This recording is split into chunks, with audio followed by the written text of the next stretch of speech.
It was raining, that kind of rain that didn't just fall from the sky. It poured like the heavens were weeping.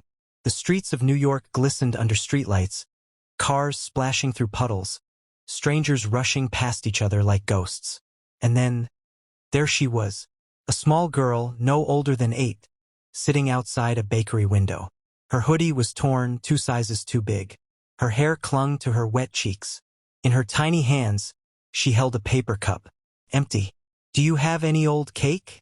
she whispered to the passing crowd. No one stopped. No one listened. People walked by, umbrellas high, hearts low. But then one man did stop. A man who had everything except peace. His name was Ethan Cole, a billionaire, CEO of multiple companies. A man whose face had graced magazine covers more times than he could count. To the world, he was power, success, perfection. But inside, he was empty. He sat in the back seat of his Rolls-Royce that rainy night, staring out the tinted glass, his mind somewhere between exhaustion and regret. He had just lost another board deal, one that would have made him even richer. But the truth was, he didn't care anymore. Money no longer moved him. Nothing did. As his driver slowed at a red light, Ethan's gaze caught the warm glow of the bakery window and the small figure by it. He saw her lips moving, saw her shivering, and something inside him, something long buried, stirred. "Stop the car," he said quietly. "Sir?" the driver asked, confused. "I said stop the car." The driver hesitated, then parked near the curb. Ethan stepped out into the rain. Cold droplets hit his face, soaking his suit almost instantly. He didn't care. The girl looked up, startled. Her gray eyes, dull yet deep, met his. "Hey," he said softly. "Are you okay?" She looked down quickly, embarrassed. I wasn't begging from you, sir. I just asked the bakery lady if she had any expired cake." Her voice shook as she added, "I haven't eaten since yesterday." For a moment, Ethan couldn't speak. He had heard 1,000 business pitches, 1,000 people asking for favors, but never expired cake. The bakery owner stepped outside, frowning. "She sits here every night," the woman said sharply. "I told her we don't give food away for free. She should go to a shelter." Ethan's jaw tightened. He opened his wallet but paused.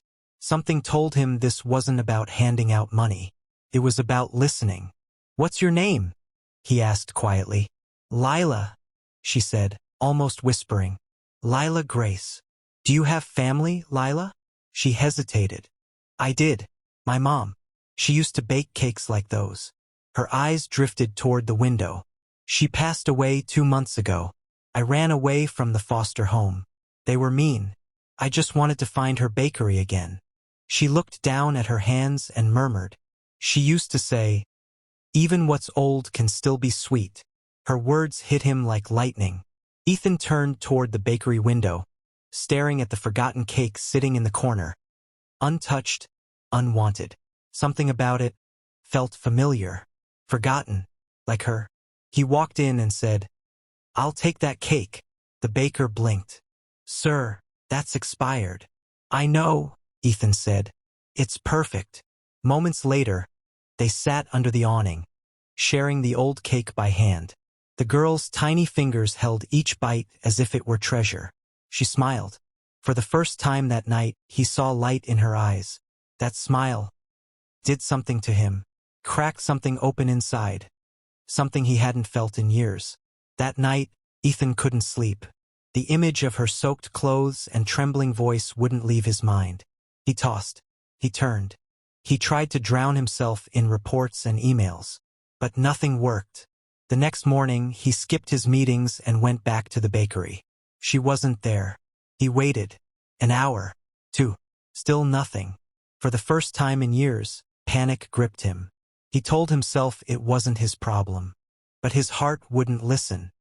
He searched the nearby streets until he found her. Under a bridge, curled up with a damp blanket. She was fast asleep. He knelt beside her, brushing her wet hair away. When she woke up, she looked terrified. "Did I do something wrong?" she whispered. Ethan shook his head. "No, Lila. You did everything right." He paused. "But I can't leave you here." He took her to his penthouse, a world made of glass, gold, and silence. When they walked in, she stopped at the door, frozen. "It's too big," she said softly. "I don't belong here." Ethan smiled faintly.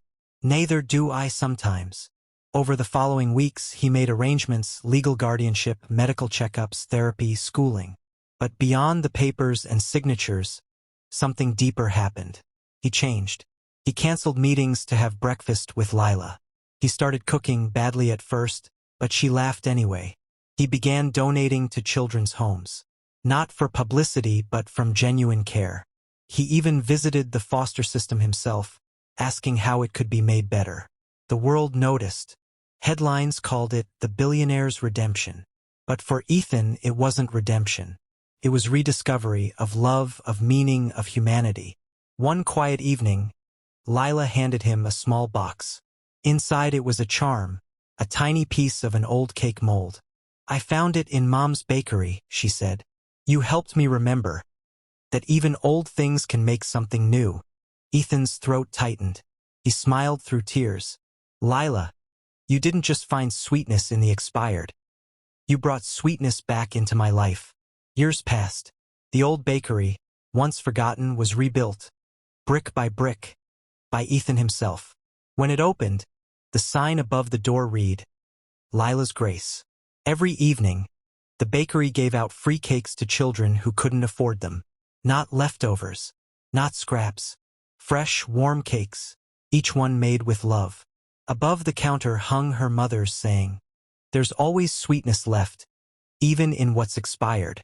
And every evening, as Ethan stood by the window watching children smile, he remembered that rainy night.